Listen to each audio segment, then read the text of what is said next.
D'abord, en ce qui concerne le problème de la dictature du prolétariat.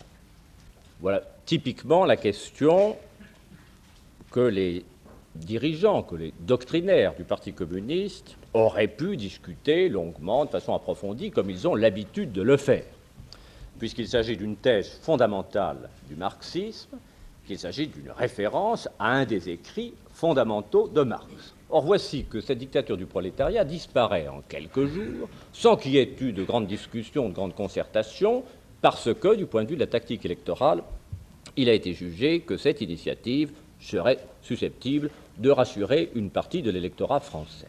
Et on ne s'est même pas préoccupé d'aller jusqu'au bout de l'analyse politique. Car que veut dire la suppression de la dictature du prolétariat quand on affirme le maintien de la lutte des classes? La dictature du prolétariat n'est pas autre chose dans l'analyse de Marx.